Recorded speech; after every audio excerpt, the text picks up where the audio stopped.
اثبات توحید، اثبات رسالت اور اس کے ساتھ حقانیت قرآن کو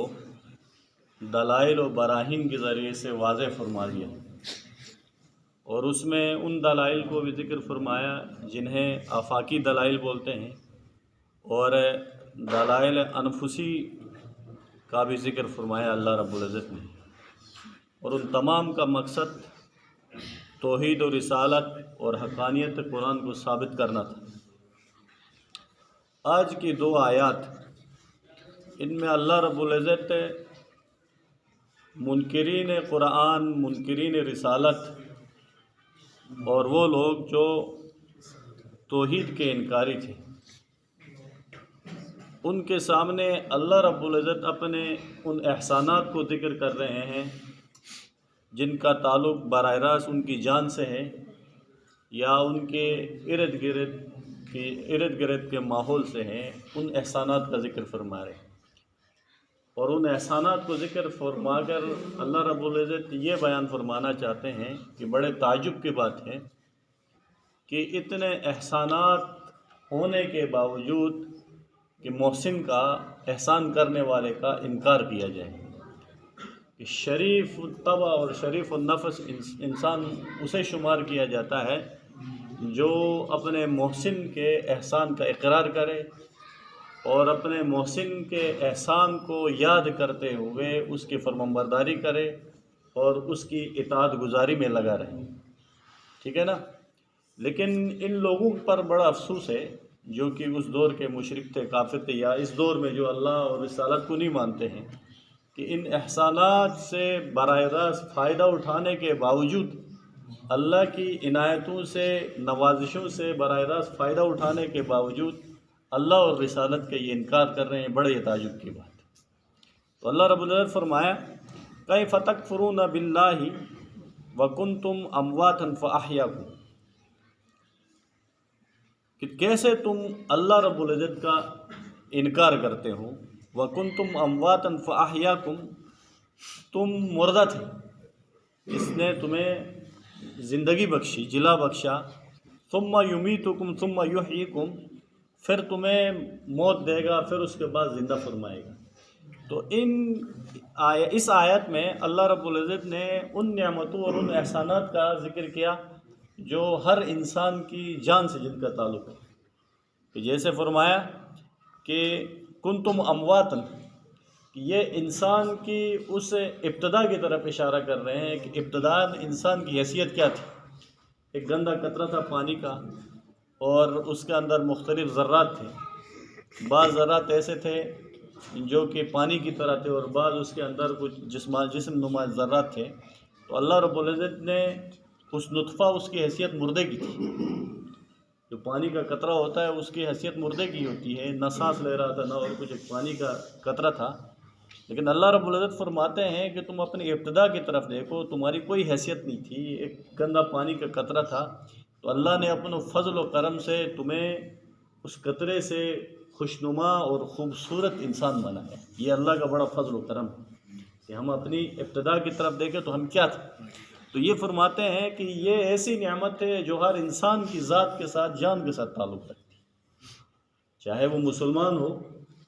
چاہے وہ کافر ہو۔ کافر کو بھی تو اللہ نے ہی بنایا نا، اور اسی پانی کے قطرے سے ہی بنایا ہے۔ تو اللہ رب العزت کافروں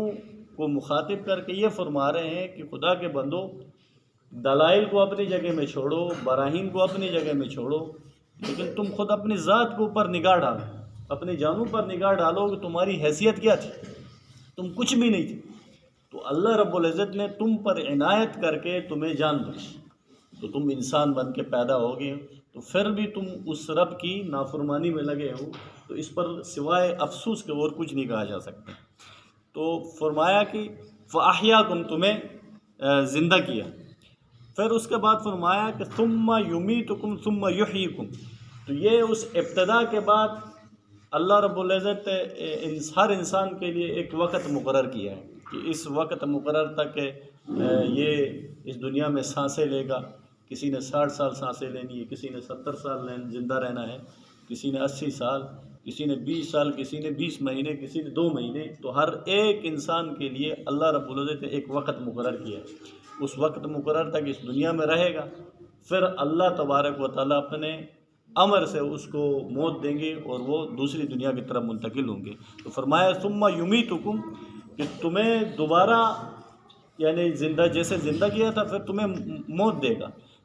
پھر اس کے بعد کیا ہوگا، ثم یحییکم، موت دینے کے بعد دوبارہ زندہ ہوگا۔ تو یہ اس نعمت سے پہلے اگر یمیتکم تو دیکھے تو ایک حساب سے یہ بھی ایک نعمت شمار ہوتی ہے، کیونکہ یہاں کی زندگی جو ہے وہ فانی ہے، ختم ہونے والی، اور اس دنیا یعنی آخرت جس کے بارے میں اللہ رب العزت نے قرآن مبین میں جا بجا فرمایا کہ بڑی شاندار زندگی ہوگی، بڑے انعامات اور نوازشیں ہوں گی اللہ رب العزت کی، تو ان انعامات اور نوازشوں کو پانے کے لیے موت کا آنا ضروری ہے۔ تو گویا ان انعامات کو سامنے رکھتے ہوئے تو یہ جو زندگی کا اختتام ہے موت واقع ہو رہی ہے، یہ بھی ایک نعمت ہی۔ تو فرمایا کہ ثم یمیتکم ثم یحییکم، تو پھر تمہیں دوبارہ زندہ کرے گا۔ تو ثم یحییکم یہ جو یہاں فرمایا ہے، اس سے مراد وہ میدان محشر کا منظر کہ اللہ رب العزت وہاں پر میزان عدل قائم فرمائیں گے اور فیصلے ہوں گے، وہاں پر اہل جہنم والوں کو جہنم کا فیصلہ ہوگا، پھر اس کے بعد جنہوں نے اس دنیا میں اطاعت خداوندی کی، اللہ کی نافرمانی نہیں کرتے رہے، اللہ کے اوامر پر عمل پیرا ہوتے رہے، تو اللہ رب العزت اس وقت پھر ان کے لیے فیصلہ کریں گے کہ اب بھائی آپ لوگ جنت میں چلے جاؤ۔ تو یہ تمام کی تمام نعمتیں ذکر کر کے اس بات کو اظہار کر رہے ہیں کہ ان نعمتوں سے تو تمہارا صبح شام واسطہ ہے، ان نعمتوں سے تم الگ ہی نہیں ہو سکتے ہو، زندگی سے، پھر اس کے بعد آخرت میں جب دوبارہ زندہ ہوں گے۔ تو فرما رہے ہیں اللہ رب العزت ان نعمتوں سے فائدہ اٹھانے کے بعد تعجب نہیں ہے کہ تم اللہ کی نافرمانی کر رہے ہو۔ تو اب بعض کفار یا اکثر کفار وہ علی الاعلان اللہ کا انکار بھی نہیں کرتے۔ جب ان سے پوچھا جاتا تھا کہ بھائی آسمان کس نے بنایا، تو کہتے تھے یہ اللہ ہے،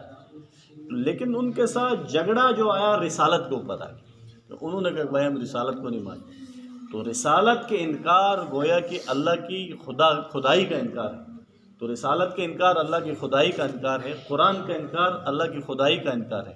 تو تم بے شک اللہ کا اس طرح تم 1000 بار اقرار کرتے رہو، لیکن جب تم رسالت کو نہیں مانو گے، قرآن کو نہیں مانو گے، تو تمہارا اس اقرار کو تسلیم نہیں کیا جائے گا۔ تو یہ نعمتیں ذکر کرنے کے بعد فرما رہے ہیں کہ بے شک تم اللہ رب العزت کے احسانات کا بھی اقرار نہیں کرو، ثم الیہ ترجعون، تو آخر تم نے لوٹ کے جانا اسی رب کے پاس، اسی کے میدان، اسی کے دربار میں تمہیں حاضر ہونا ہوگا اور وہیں فیصلے کرے گا۔ سمجھ رہے ہیں نا؟ تو اس آیت میں ان نعمتوں کا ذکر فرمایا جن کا تعلق ہماری زندگی و ہماری جان سے ہے۔ تو اگلی آیت فرمایا والذی خلق لکم ما فی الارض جمیعا، اس میں وہ نعمتیں ہیں کہ جن کا تعلق عمومی طور پر تمام مخلوقات کے ساتھ ہے، چاہے وہ جانور ہیں، اس سے بھی ان نعمتوں سے وہ بھی فائدہ اٹھاتے ہیں، انسان بھی فائدہ اٹھاتے ہیں، جتنی مخلوقات وہ سب کے سب ان نعمتوں سے فائدہ اٹھاتے ہیں۔ فرمایا هو الذی خلق لکم ما فی الارض جمیعا، مختصر سے اور جامع انداز سے اللہ رب العزت نے پوری اپنی نعمتوں کو اس آیت میں جمع کیا کہ اللہ کریم وہ ذات ہے جس نے زمین کو تمہارے لیے بنایا۔ اب زمین کو ہمارے لیے بنایا تو پھر زمین میں اللہ کی کتنی نعمت ہے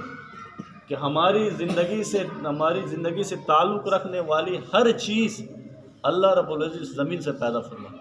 چاہے وہ ہمارے علاج معالجے کے لیے دوائیاں ہوں، یا ہماری خوراک کے لیے غذائیں ہوں، یا ہمارے پہننے کے لیے دیگر ملبوسات ہی کیوں نہ ہوں، ہر چیز کو اللہ رب العزت نے زمین سے پیدا کیا۔ مکان بنا رہے، مکانوں کے لیے اینٹیں، گارا، پھر اس کے بعد لنٹر میں ڈالنے کے لیے سریاں، ہر چیز کو اللہ رب العزت نے اس زمین سے پیدا فرمایا۔ تو فرمایا هو الذی خلق لکم ما فی الارض جمیعا،